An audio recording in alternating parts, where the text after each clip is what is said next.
Hello, and welcome to today's episode from Parent Problems Today. And today's episode is going to be with myself and Paul Arredondo, as we have worked with lots of different families, and we have a topic that's come up that we want to kind of focus on.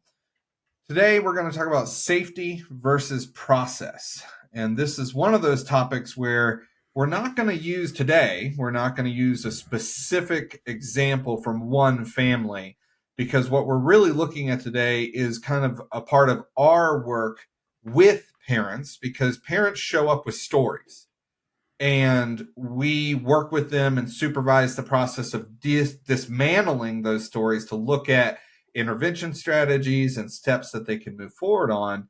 But today we're going to take one of those things where it's like, this is something we have to do.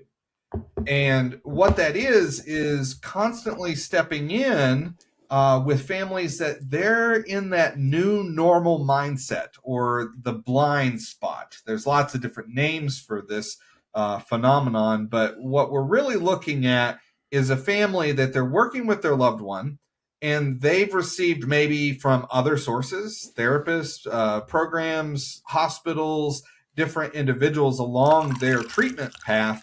They've received feedback where it's like, okay, I've got to, build relationship with my kid, or I've got to do this reflective listening, or I've got to do this process around making sure they go to school, right? Like they get super honed in and focus on what they were told they were supposed to do.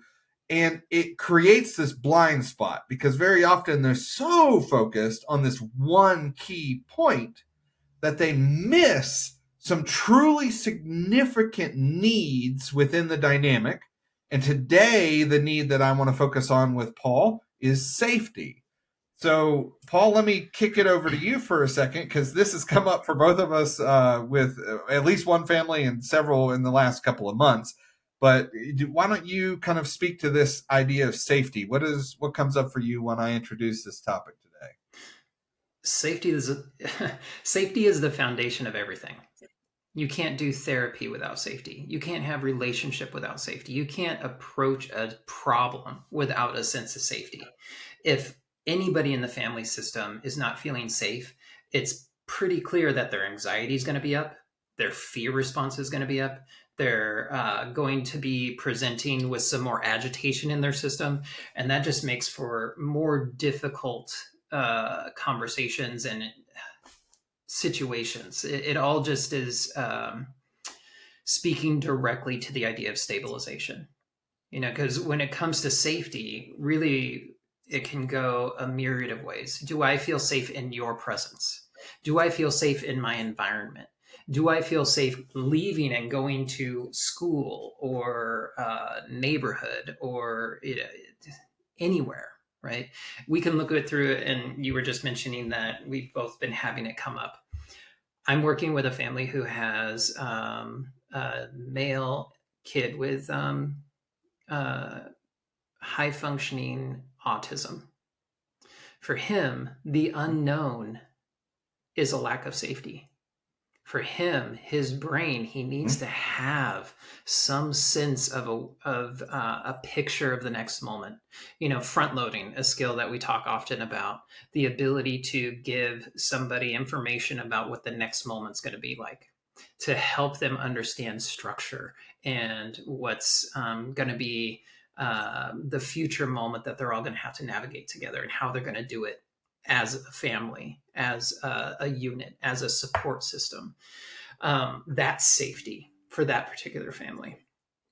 And with that same family, that child gets overwhelmed very quickly, right? Sensory overload can be a safety issue, because that can spin them into anxiety, into fear, into the need or the desire to control the environment.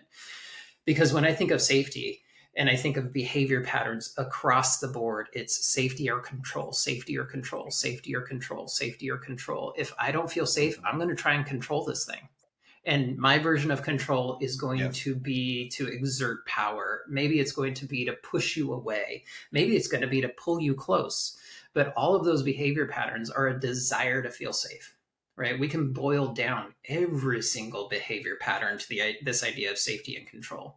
So, when it comes to somebody who has trauma or who has depression, their version of safety or control is very different, right? Because they ultimately might have behavior patterns like self-harm that actually, in their particular internal process, is a remedy for all that sensory overwhelm or deep dark thoughts, or even when they get to that numb place, they want to just feel something, right? So self-harm can actually be a tool for them, albeit a maladaptive tool, a tool for them to try and come back to a sense of normalcy, a sense of baseline self-awareness.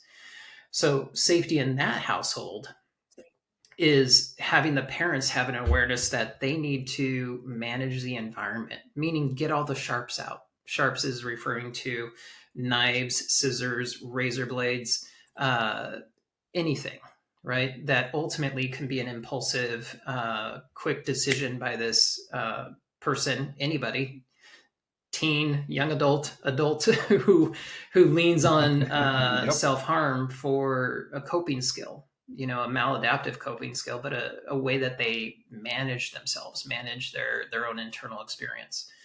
So yeah, safety it's a broad topic, right? But if we do not have safety, there's nothing to stand on, right? So it's a big push-pull in a lot of ways, and it's a huge ask of a lot of parents to try and support their child and stay connected to their child in this idea of safety. Yep. So what I want to kind of orient to in this conversation is safety as a foundational piece of, we would say, treatment, but within a family context, safety is a foundational piece to even be able to create a process to work with to make things better in the future. You can't, nobody, me, you, any parent in the world, we're not going to be able to, any professional in the world for that matter, is not going to make a change neurologically or behaviorally or within a dynamic of a system. You're not going to succeed in a change process until you establish certain key points. And safety is probably the Priority first one that we all have to orient around, because without that safety, we do have then we have nowhere to go. And so you and I have been talking about this with several families. You brought up self-harm. I'll bring up a family that I'm working with right now that the theme of the conversation with the mother specifically has been her recognizing and me helping her reorient to the idea that she's feeling physically threatened by her teenager. Okay. He's really big. He's going through puberty. He's developing physically. He's doing the individuation and pushing back and trying to find out what's real and where those boundaries are. Now, he's never hurt her. I want to be clear about that. What's happening here is that her brain is creating a story from fear from a different part of her life. And this mom's really digging into that and looking at, okay, hold on. My son's never actually hurt me. I'm scared. That fear is coming from somewhere. So the safety factor in this is that she's showing up, and in a lot of her interactions with her son, she's almost antagonizing him to see if he'll follow through and successfully complete the loop that she's in, that I'm not safe. So we're having to reorient the conversation around what is safety and how do you show up not in fear, but in this case, the mother has to feel safe. We're not even talking about the kid. Like the kid hasn't done anything truly impactful from a safety standpoint. He's not self-harming. He's not suicidal. He hasn't hit anybody. There's no physical retribution acts there, etc. So I just want to make sure that we're coming at this from both sides of the conversation. That sometimes kids will self-harm, they'll swallow things, they'll cut, they'll run away, they'll do all these things that, okay, hold on, stop all processing. We have to stop the process and recognize that. I want to bring in something you just said. You said safety and control. That's the other side. That's the maladaptive reaction behaviors for most parents, right? So just for our listeners, so you understand the difference, control is where you show up and you're triggered to a place of, oh, I need to stop this, or I need to make this safe, or I need to make myself safe, or I need to whatever. You're showing up in a very much of, I need to gain control over this situation, this person, whatever it might be. That's where most fights and really intense crisis situations come from, is everyone's reacting. Right. So control is a reaction response. What we're talking about today is not that. What we're really talking about is the process of relationship-oriented intervention and building process with them, seeing where they're at and working with them. So there's a direct difference between those two things. We're not talking about controlling, but for both those, control and process, if we remove both options, we then back up into, wait a minute, someone in this scenario is not feeling safe or creating non-safety. And that's where we're showing up in this conversation, right? It's like, okay, either the parent needs to own that they're making it unsafe with their reactions, or the kid, whatever age, right? And like you said, 6, 15, 25, 39, doesn't matter. However old they are, this kid in our scenario for parenting problems today, we're looking at, okay, where does this safety come from? So let me pass that to you, Paul. Like, where do you start that conversation with parents that this is the blind spot? Like, we usually have to be the ones to be like, whoa, hold on. We're not talking about what you're going to say to get this kid out of bed. No. There's something way before that. Sure. So what comes up for you when I kind of swing that back to you? I would say, when talking with parents directly, it all begins with them. The safety has to actually begin with them. I mean, you mentioned if a parent doesn't feel safe, they're going to be in their reactivity, and then that just generates more reactivity, right? Because ultimately the parents need to be the anchor.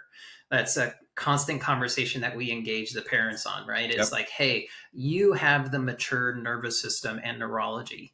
The kids do not. The teenagers do not. Their brain is not developed enough to be able to use the skills that we would hope they'll integrate over time. But that's something that we need to actually slow down with the parents and say, you are the anchor. It is your role to slow yourself down to then help them come down to then be able to have a conversation.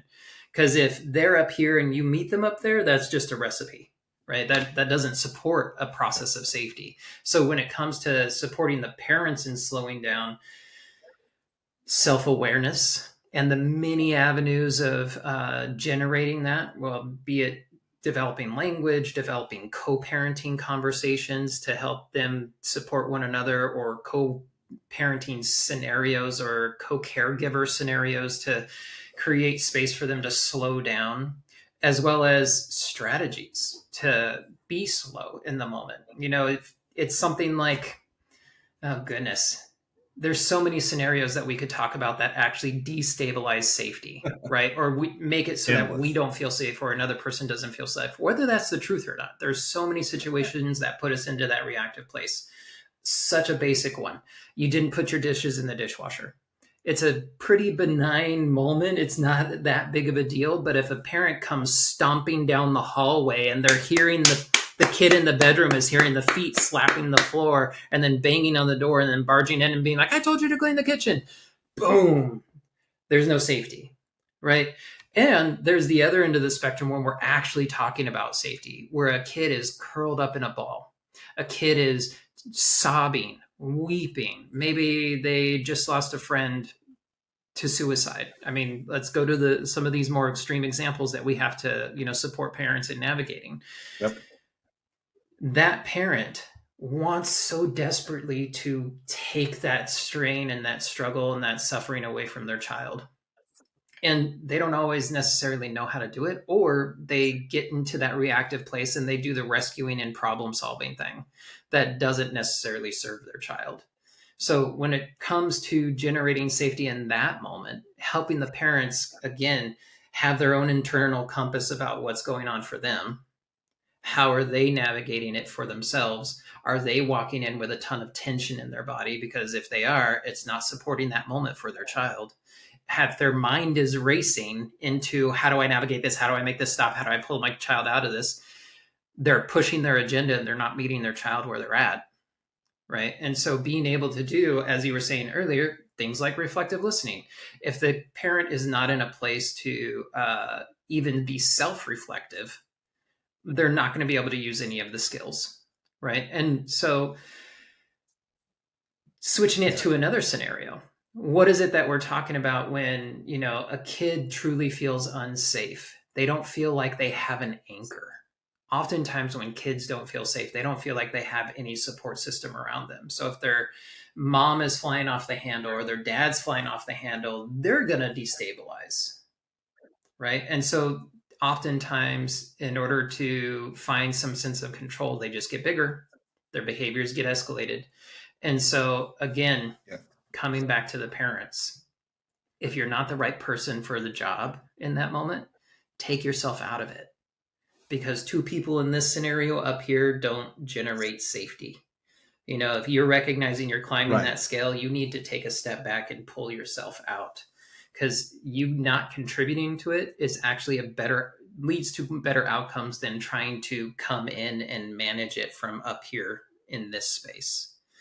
So we can dive into all the skills and such, but to kind of lay the fabric of, the different scenarios is really important. Well, I think the important point to reiterate from what you were just saying is this moment. This moment, you may need to walk away. You may need to create that space for safety. Like the conversation that we're trying to have here is not stop, or, give up or etc. There is a reality check that families need to do on a momentary basis as they're looking at their loved one. The kid is struggling, or the whole family system is struggling, where they say, okay, hold on, before I try to do anything in a positive direction, am I triggered? Should be, in my opinion, number one. And then, is everyone safe? If the answer to the first, am I triggered, is yes, this is probably not the moment for you. You have to take care of that, right? That self-regulation for co-regulation. Then we get into the safety. And, maybe we could actually have a fight with all of us on the team about which one of those comes first. To me, the trigger comes in because you need to be calm enough to ask that second question seriously. Because if you're triggered, so many people are blinded by the emotional rush of the trigger. To me, I kind of feel like that has to come first. Is okay, hold on, I'm triggered. Let me take a breath. Let me reorient it. And now let me say, is anyone in danger here? And that leads into a much bigger conversation, not only just for the moment, but for the whole process in general.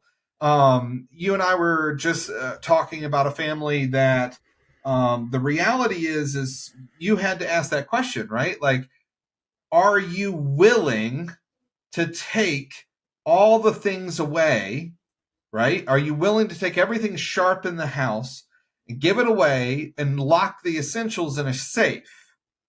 And that's going to be your life, is you are going to unlock the safe to get the knife out to cook dinner. You're going to clean the knife and you're going to put it back in the safe. And yeah, like to a lot of our listeners, that's an extreme example. But guess what? It's a very common thing.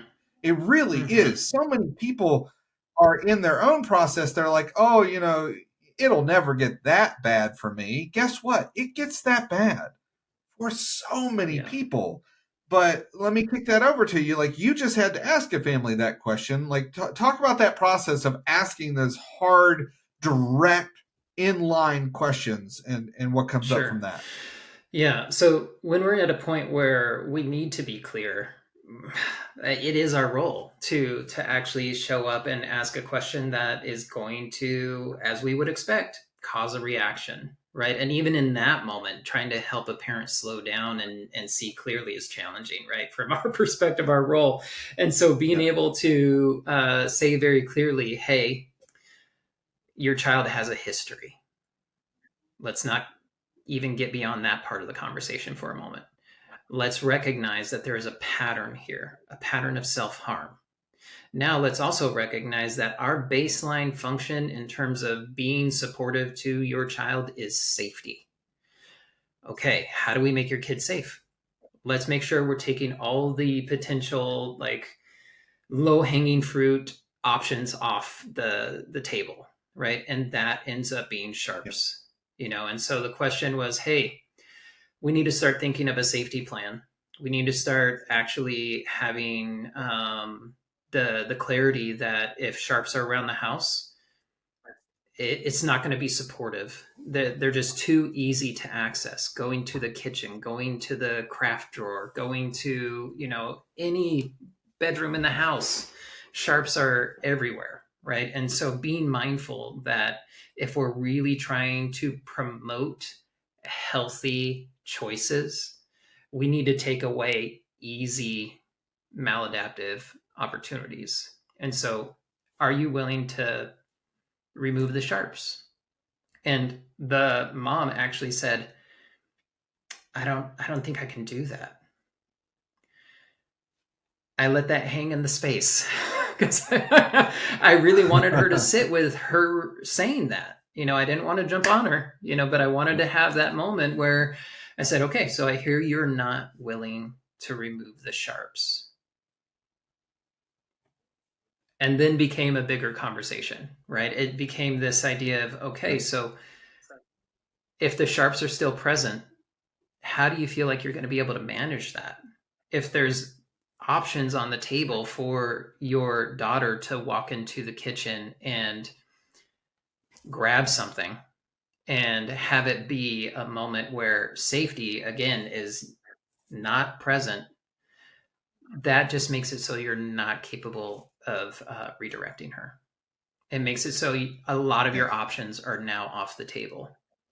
So Yep. creating safety generates more options, generates more opportunity to have a conversation.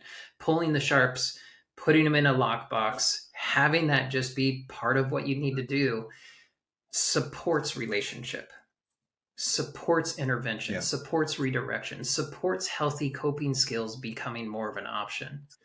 And it took Yep. about 10 to 15 minutes of a conversation with this mother to truly illustrate that and clarify, like, yeah, and you may have to take some of the trinkets off your shelves because they're the size of a baseball or a softball. And she also has a history of throwing Yeah. things through the window, and so that is also Yep. something to manage and be attentive towards, right? Because safety doesn't just end with sharps. So being aware of No. how we Well, generate space, right? Our environment is a reflection of safety. And so it's a very yes. extensive conversation, to say the least. So very often we have to help families, right? We look at even what a safety Right. plan is. And to me, I guess there's two things that come up automatically for that. The first is the recognizing that we're we are in a supportive role, helping them see here's the pattern for your Right. kid, and here are the things that you should consider for this Right. pattern.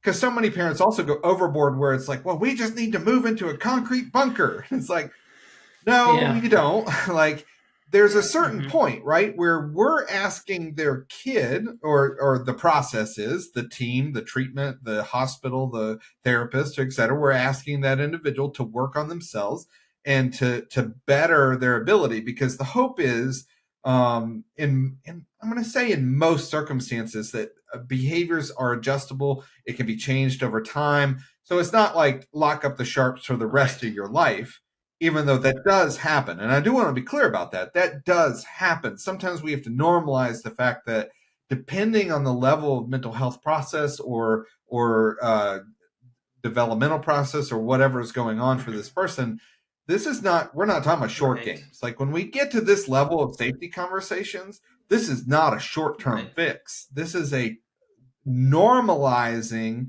longer term efforts to support someone in a mental health crisis or Mm-hmm. process. Right. Right. So to me, there's that, like, okay, first of all, yes, you may have to lock up your sharps. Yes, it may be for longer than 6 months. Yes, it may be for the next 3 years. But the hope is not just lock up the sharps and everything gets okay. It's, hey, we're going to do this now. So you create a lifestyle around putting it together. And then we're going to work on kind of understanding what you're going to need to do for your individual process with your individual family and style, right? So you get to now personalize the intervention, personalize the process with that family. For me, I'll throw out some and then maybe you can throw out some, but I've had to help families understand not just the sharps, but like medicines, Sure. Clearing out garages of anything liquid. I've definitely had younger kids that have had to work through processes around getting into their adult, alcohol, cigarettes, all that kind of stuff. So that's also a part of the process. But those are some examples. What have you run into that we've had to create safety plans? All of those, right? I mean, there's, you mentioned early on in this conversation that I was just working with a family and screws and aerosol, like air freshener, swallowed in the same moment.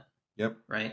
That being a behavior of feeling a lack of control and also wanting to get attention, so some of these patterns of self-harm or seeking or substance use or might be attention seeking, might be signs of depression, all of those things. But, when it comes to setting up a safety plan, I am exactly in the same boat. We echo this to families. It's that thing of look at the patterns of your child, start to get out ahead of them. They're predictable behaviors. We'll use that language a lot, predictable behaviors. And so it could be, gosh, I think you hit the majority of them, Rob. I mean, there are. I mean, you brought up throwable objects, yes, like kids that are physically violent. So, I mean, what are some of those? Like the different things we've had to look at for physical. It's everything, safety. Rob. It's anything that could be lifted can sometimes be used, right? I mean, depending on the kid, depending on the age, depending on their athleticism.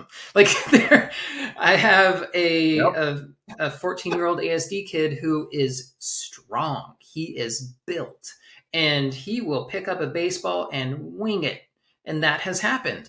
And so that is a reality.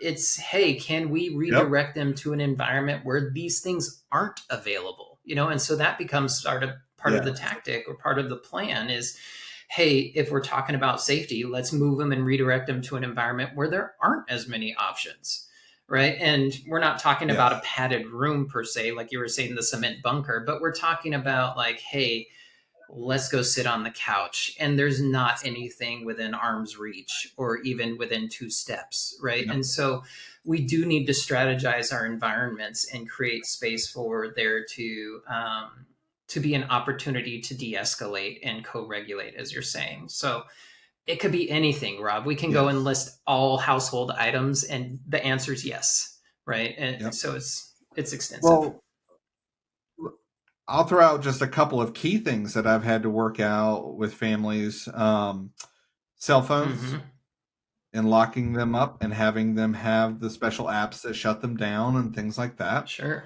Car keys are a huge one for families, that you actually have to lock your car keys away somewhere to make sure that your kid doesn't steal the car or get access to the car for a variety of reasons. Having rooms in the house where there are locks on the doors of each one of those with different keys. That's always key. Don't have one key to everything. It's got to be specific, and then the parent has access. these are just some things, but it goes on and on and on because, like you said, this is very much related to identifying the pattern, the predictable behaviors, as you were just saying, and then looking at how do we develop a plan. And then for our work, and all of you who are listening to this, please hear this. Working with the parent to understand or normalize that sometimes you just have to do this for short term, long term, or an undetermined amount of process for your loved one. So very often it is an exchange where you're looking and saying, okay, I want things to be different. Great. Step number 1, identify your triggers that are getting in the way. Step number 1.5, how do you as the parent feel safe, and how do you keep your kids safe or family safe or whatever the scenario is? I've had parents that have had to give away pets because the pet is a part of the process for safety, where to save that pet's life or to make sure that there's no process of safety happening there, the pets have to go away. And yes, that's hard. The parents cry. It's been their pet before the kid was ever even born, things like that, where it's like, okay, let's normalize this idea that safety is probably where this all has to start. You have to start with this place of, okay, am I in an environment where I and my kid is safe so that we can start a change process? Bless you. So from that, let's start moving this towards the end of the conversation. Safety plans. What does it look like to have that conversation? Where do you start with a family? I mean, we've already touched on the beginning of that conversation, is the parent feeling safe, right? And you said 1.5. I would say 1.5A is, what is the skill that the parent's going to use, right? How do they slow themselves down? How do they have, as you were saying earlier, have proper perspective? Because if they're agitated and they're escalating and they're climbing that scale, oftentimes they're in their reactivity. So being able to start with them, right? They need to be able to take care of themselves, because if they're not the right person, they're not the right person, right? And so then it comes, what is it that is creating the space for their child to slow down, their loved one to slow down, right? How do they already have a plan in place? Because a safety plan is something that hopefully you're having a conversation with the person, the child, the teen, the young adult, long before you're in the moment, right? We've used this word front loading. So you have to front load the safety plan. You have to have some buy-in around the safety plan. Like having that kid go outside and go on a walk, having that kid go into their bedroom and close the door and scream into a pillow, or take their pillow and beat their bed with it. Like something that is actually going to be safer than, and they get to move that energy, they get to move that tension out of their body, out of their system. So when it comes to a safety plan, we got to talk first about like skills, right? Well, actually, you said 1.5A, and it reminded me what you said about your conversation with this mother. Are you willing? I think that maybe it's 1.3A is the reality check, right? Yeah. Like before we even get to safety is, are you capable and willing? Because if the answer to that is no, we're looking for external support systems, definitely. right?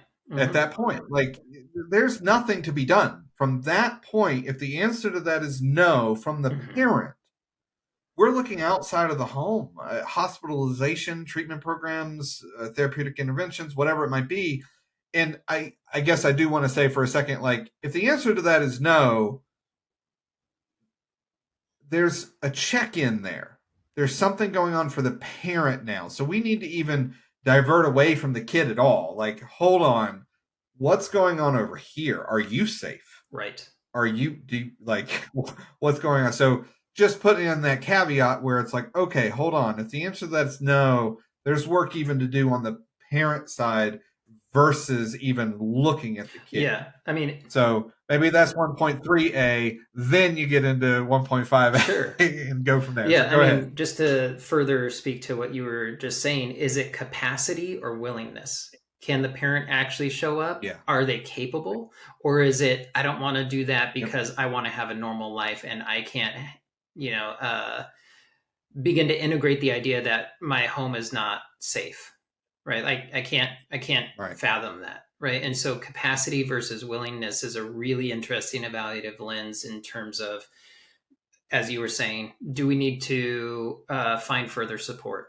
Having somebody come into the house, having the child leave the home for a period of time to learn more skills, to be in an environment that is truly safe, to create behavioral change, to create developmental maturation processes. There's so many things that come into ultimately taking a good next step.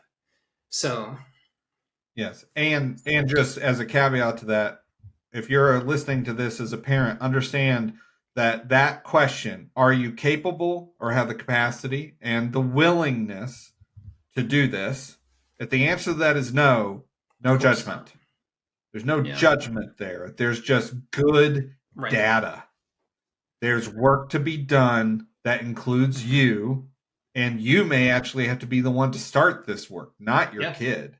If the answer to that is no, that's where it's like, okay, seeking external resources, plugging other people and processes, programs, whatever in for the kid to keep them safe while the parent does their work. But there's no judgment. Yeah, it actually goes back to not only external support systems for the child, but just as you said, no judgment, and trying to encourage that parent to have support systems for themselves, be it therapy, counseling, group work, retreat, something to help them come back to their center, to have more resilience, have greater capacity. Because early on in this conversation, you also said, hey, parents have their own life experience that they bring to the table when they're parenting, meaning they could have had trauma in their youth or their young adulthood or even in their adulthood that ultimately informs and impacts their reactivity because they don't necessarily feel safe. So it's a family system. I mean, there's so many levels to the experience. And as you said earlier, sometimes we have to be the mirror of that and create space for the clarity around what those next steps are. And it all leads to safety as the foundation. It all comes back to this theme of, hey, if we're not feeling like we can stabilize ourselves to then help them come down and stabilize with us, we're having the wrong conversation. Yep. And I think you said this earlier. We could probably talk about this for hours. The reality is so much work needs to be done of normalizing the processes that families have to create in order to even establish a foundation of safety for the parents, the siblings, the kid, the animals, everyone. There's work to be done in almost any situation. So this is very often a very formative starting conversation with a family is everyone safe? If they are, now we can start looking at skills and processes and those type of things. But this really is a key point, a key beginning to a family that's listening to this right now and saying, wait a minute, hold on. Maybe I missed something. Maybe I need to back up because I keep trying to step in. I keep trying to create change or facilitate, but nothing's happening. Nothing's changing. And they're losing steam and getting exhausted. The reality is they may have missed this because this is a blind spot, because most families are seeking solutions, and that's okay, except that if you try to implement a solution without safety, the likelihood of change is almost zero. You're just not going to see anything happen there. And it's not sustainable. And in fact, you can exasperate it. Yeah, it's not stable. Yeah. That's right. So, all right. Well, let's stop this at a hey, everybody, check in with yourself about safety and really do an examination around, like, okay, hold on, maybe I need to re-look at where we're at as a family. That Paul, what would your closing statement to this conversation be, knowing that we're probably going to touch on this in many more episodes as we go through the years in doing this, but what would be your closing thoughts today about safety versus process? I mean, it is that self-reflective moment. If you're already exhausted, there's something you're missing. if you're already feeling out of control before you've even engaged your child, that's something to be self-reflective about, right? Creating the space to recognize if we're not slowing down, we're not safe. If nobody's slow, there's a lack of safety, right? Again, think of the system as this nervous system. If it's agitated and it's in that fight, flight, freeze phase, or it's raw and sensitive, and it just keeps going into reactivity, there's a lack of safety, right? So being able to take a big step back and be objective, create that space for that clarity, and then ultimately pause and go, okay, what are we missing? Just as you said, and have conversations with people outside the home about perspective and normalizing, oh, this needs to change because this is actually not normal. We've been just doing this, but actually it's not normal that a family functions this way or fails to function in certain ways, right? And I hate using that word failure. I think it's just challenges. Well, for me, I hate the word normal. Totally. It's more like, here would be my closing thought to everybody. If you're a parent out there and you're listening to this conversation, here's the question. Are you willing? Are you willing to change your life to support the process for your family, for your kid? Are you willing to do that? If the answer to that is no, then you need to slow down on trying to change anything that's going on. And if the answer to that is yes, then take a breath and say, okay, how do I make sure we're all safe enough to actually create something different than what we're in right now? Thank you, Paul. I appreciate this conversation. I feel like it's going to need to be something touched on multiple times, just reminding families and ourselves to take that breath and look at safety. I appreciate your time for the podcast, and everyone, we hope to hear from you as we're putting together our episodes and looking for scenarios and questions. So feel free to reach out if you have something that's been sparked from this conversation. And we're here to support you. Our videos and trainings and everything are online and ready for you and your family. Have a great day.